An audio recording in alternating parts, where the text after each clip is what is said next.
According to Aart's last piece of advice, she should have been able to reach another island if she had followed through with her plans. Aart for nearly 90 years. The disappearance of Amelia Earhart remains one of the greatest mysteries in aviation. Nothing more has been heard from her. What happened to her is still a mystery, even after 87 years. In 1937, Fred Noonan, the first female pilot and the plane she was flying with, went missing while crossing the Pacific Ocean. The missions and ideas that followed their disappearance were numerous. Experts believe they have discovered the truth in 2025 on an island named Nicorot.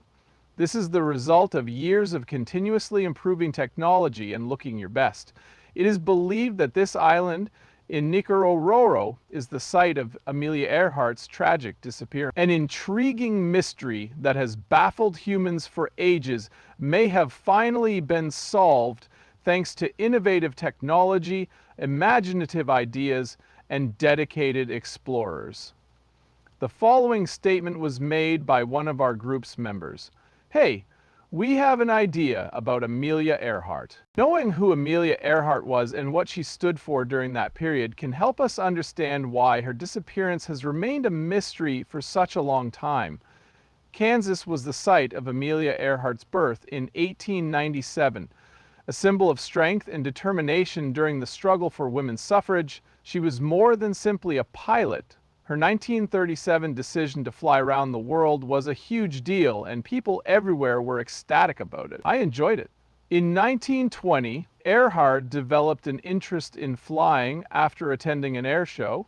She earned the distinction of being the 16th American woman to get a pilot's license in 1923.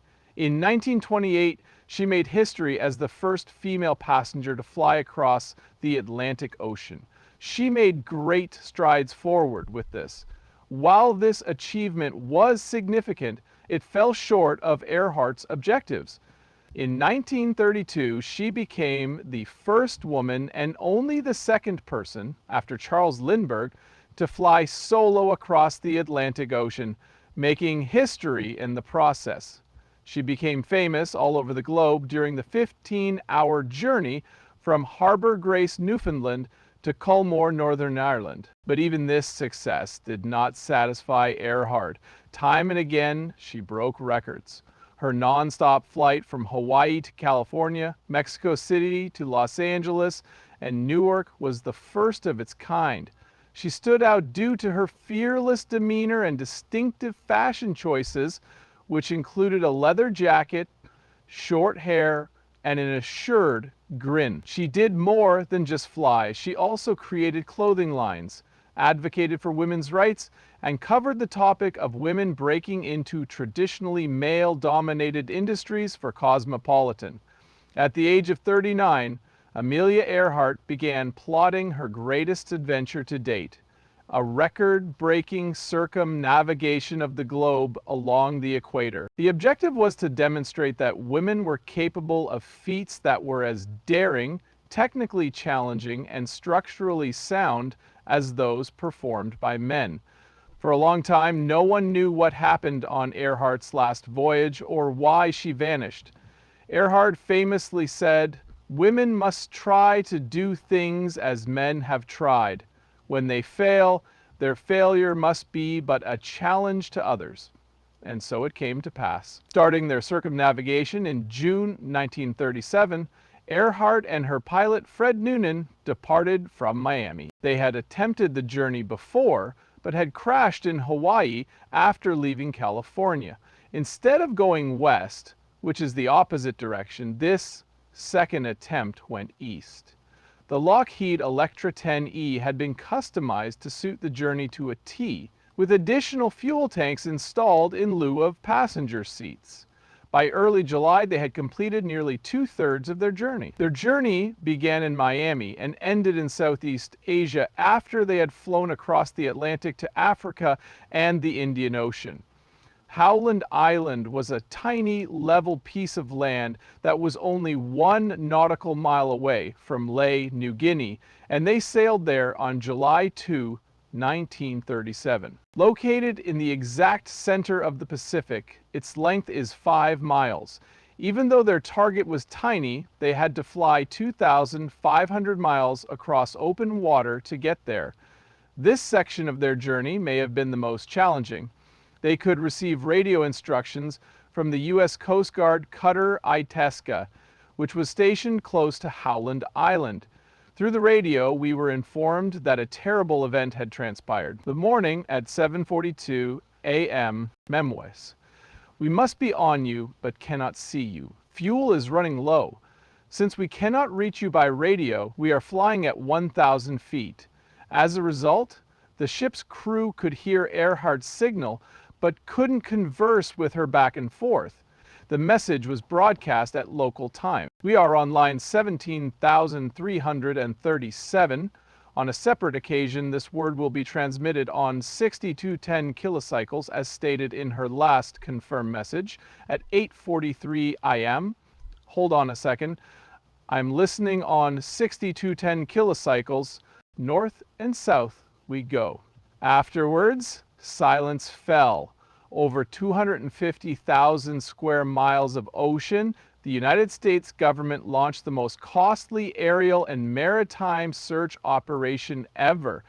The case was closed for decades after the authorities announced that Earhart and Noonan were lost at sea after 16 days. The official explanation was straightforward but unsatisfactory. While searching for Howland Island, Earhart's plane ran out of fuel, crashed into the Pacific Ocean, and went down without a trace.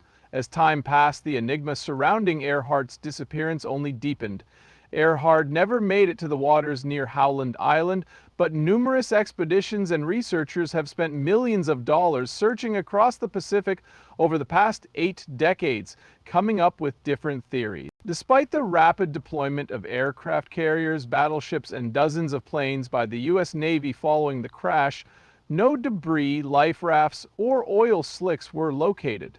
A competing theory, first put out in the 1980s by Tygar, suggested that Earhart and Noonan may have touched down on Nikumaroro, formerly Gardner Island, some 400 miles southeast of Howland. 13 expeditions of Tygar, headed by Richard Gillespie, visited Nikumaroro. Among the artifacts discovered there were fragments of aluminum aircraft skin, plexiglass that resembled the windows of the Electra, a pair of women's shoes dating back to the 1930s, and what may have been a jar containing freckle cream, a product that Earhart was infamous for using. Investigator and pilot Elgin Long theorized that Earhart simply lost fuel near Howland Island and plummeted into the ocean below. He included precise calculations of Earhart's fuel consumption and the locations of her radio transmissions in his 1999 book, Amelia Earhart, The Mystery Solved. Two 2009 deep-sea sonar searches by the Woods Hole Institute scanned an area of 2,000 square miles off the coast of Howland Island, but no results were returned. The search continued in 2012 with the help of oceanographer Robert Ballard, who was well known for discovering the Titanic. However, they also failed to find anything. Some of the other theories ventured into more contentious ground. One claimed that the Japanese captured Earhart and Noonan upon their arrival in the Marshall Islands, while another maintained that they secretly returned to the United States using aliases. Supposedly showing Earhart and Noonan alive while in Japanese custody was a photograph shown in a 2017 History Channel documentary. The picture had actually been published in a travel book 2 years prior to Earhart's flight, so this theory was soon disproven.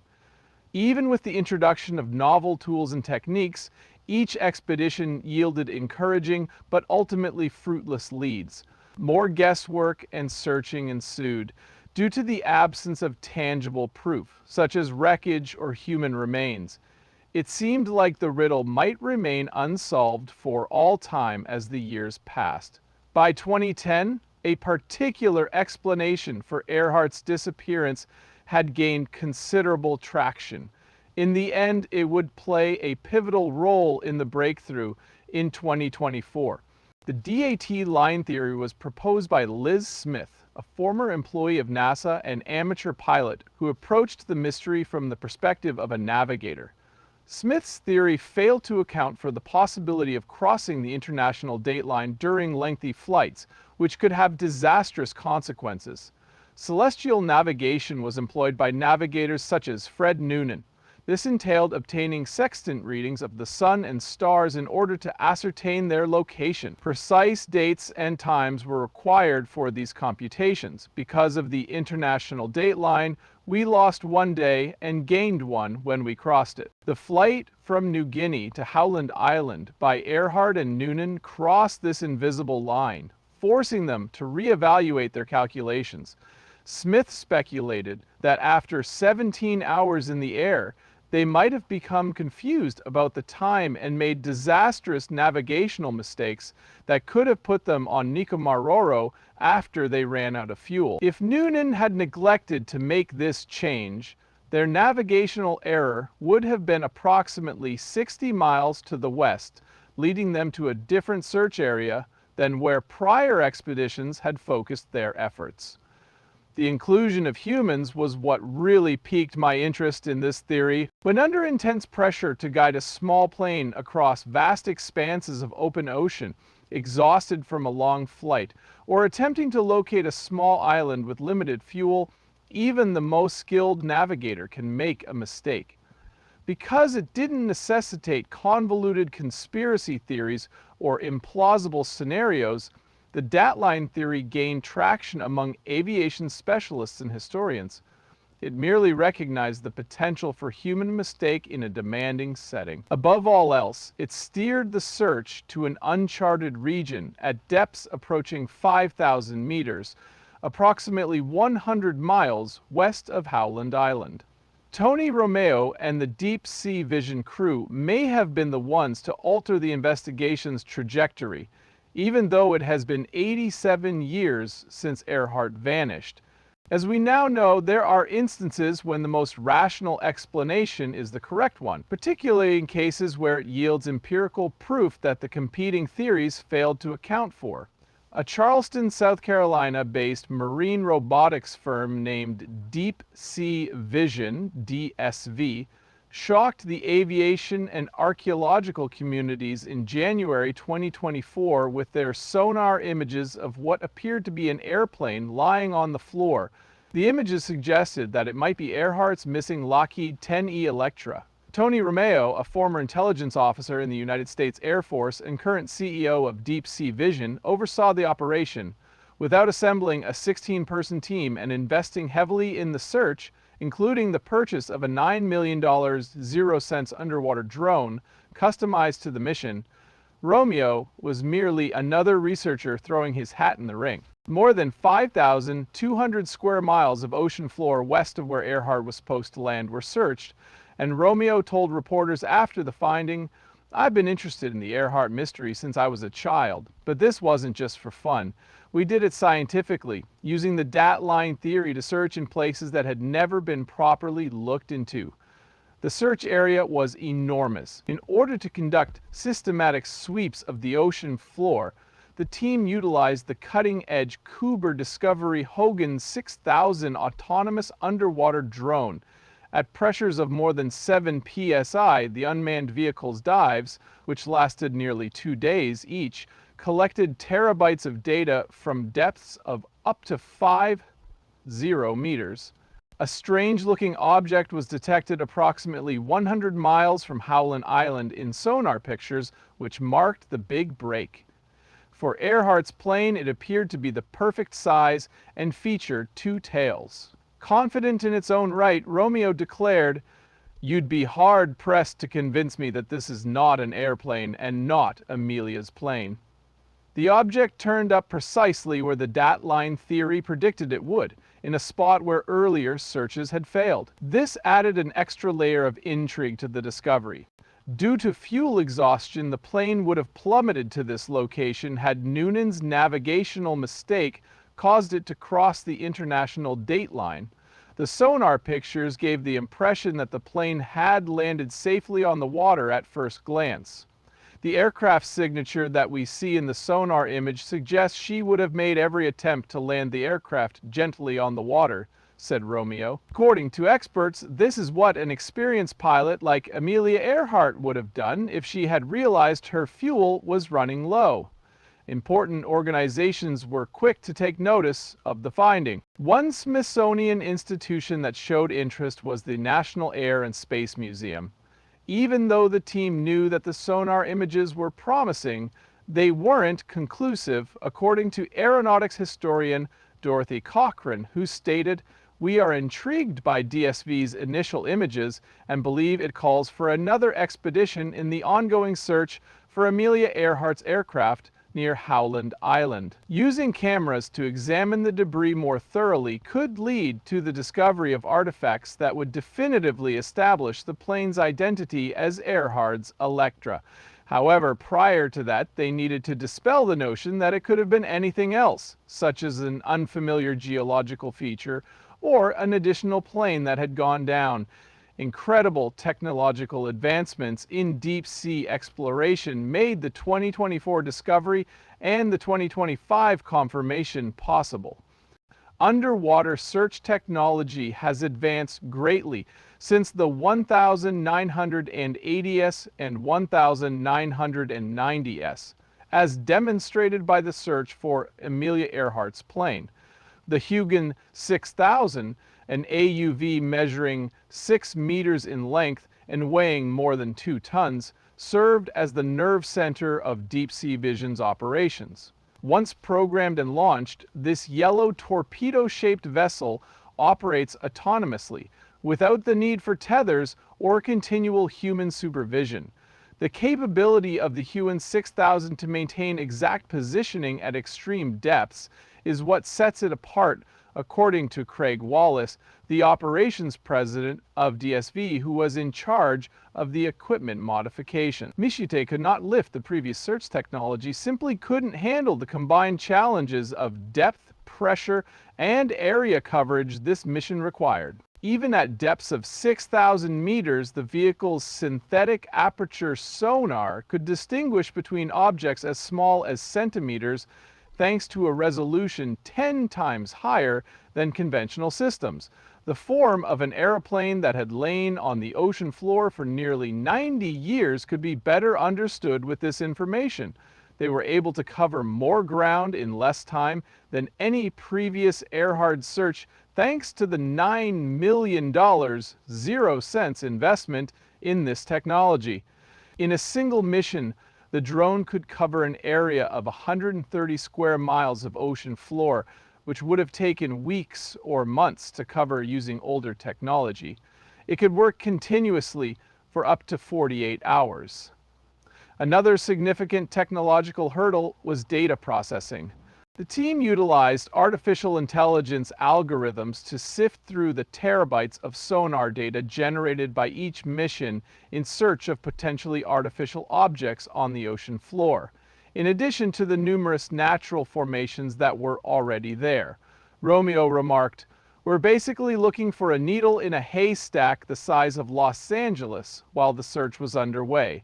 Without AI-assisted analysis, we'd be reviewing sonar images for years." Specialized equipment, like high-definition cameras that could operate in challenging environments and manipulator arms that could collect samples or objects as required, were utilized for the subsequent flights in late 2024 and early 2025. Even though they were several kilometers below the surface and subject to ocean currents, the navigation system that managed to keep these vehicles precisely where they were was probably the most remarkable.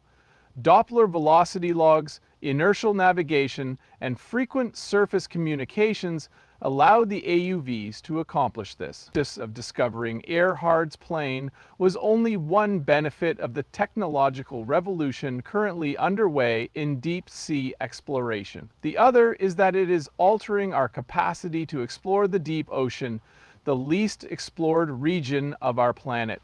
The process of verification began with the initial sonar discovery in January 2024. In order to formally solve the mystery, Scientific rigor necessitated multiple lines of evidence. A number of follow-up studies into their discovery were conducted by the Deep Sea Vision team and associated organizations in 2024 and early 2025. In November 2024, the first issue arose when subsequent sonar imaging raised the possibility that the object might be an undiscovered rock formation. The difficulty of interpreting sonar data was highlighted by this temporary setback. Deeper examination with better processing methods, however, proved that the object exhibited distinctive aircraft features that no known natural formation could account for. The crew came back in December 2024, armed with better equipment, including ROVs equipped with high-resolution cameras, allowing them to approach the submerged object from a much closer distance. These visual inspections provided the first accurate images of the area nearly 16,000 feet below the surface. A marine archaeologist named Sarah Chen recounted the verification expedition's eerie silence as they received their first images. Despite the rust on the metal skin, the shape of the airframe could be made out, and we were staring at an airplane with the familiar twin-tail design of a Lockheed Electra. While visual evidence pointed to a number of important features that were consistent with Earhart's plane, a third expedition utilized specialized tools to take small samples and conduct in situ analysis of the materials.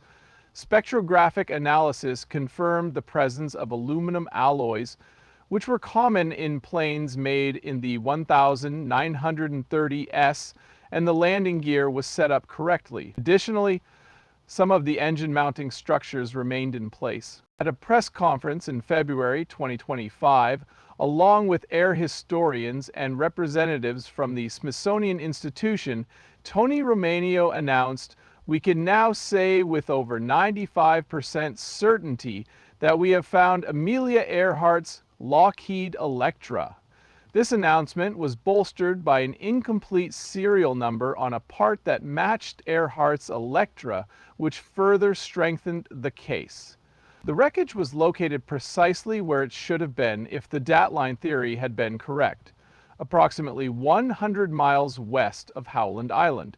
Computer simulations of fuel use rates, weather conditions, and flight paths validated that this location was exactly where Earhart's last radio transmission indicated she was flying along the 157 to 337 line of position.